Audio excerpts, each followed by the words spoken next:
Okay, so nandito ako ngayon men sa may Antipolo. Pero pababaan na rin ako. So may pinikap ako tong nabili ko online na second hand na fairings ng Fino. So pamalit ko dito yung iba. So 4 lang naman kasi kailangan ko palitin dito kay Coffee, kaya lang so wala tayong mahahanap na paisa-isa. So may nakuha tayo Sunset. So goods naman yung presyo, tapos tiningnan ko rin, ganda pa ng kondisyon. Kaya sulit din yung akyat natin dito ngayon. Kahit na medyo malayo nga lang talaga. Pero goods na, pababa na rin tayo.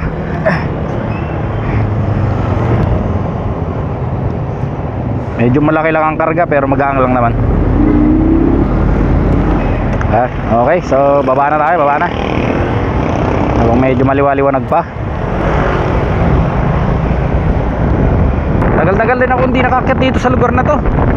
Huling akyat ko dito, ano pa eh, nagbibisikleta pa ako. Kaya lang matagal na ako hindi nakakyat dito na nagbibisikleta kasi medyo na-busy na rin kasi. Dati kasi madalas every Sunday umakyat ako dito na nakabike. Ngayon hindi na nakakapag-bike kaya lumaki na yung tiyan. Nagbabiyahe rin kasi ako pag araw ng day off. So wala talaga, medyo kulang na sa panahon, kulang na sa oras. Hindi katulad dati halos every Sunday. Kung hindi dito sa Mahabang Parang, yan sa may Boso-Boso, ayun, inaakit ko yan dati dyan nung madalas pa ako nagbabike. Siguro mga 2 years ago na rin.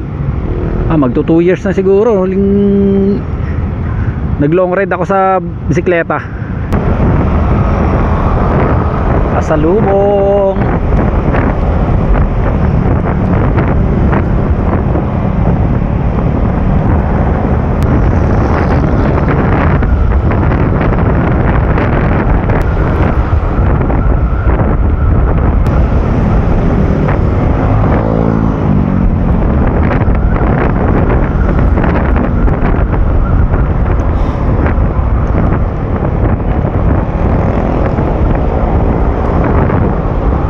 Ingat tayo, Fina.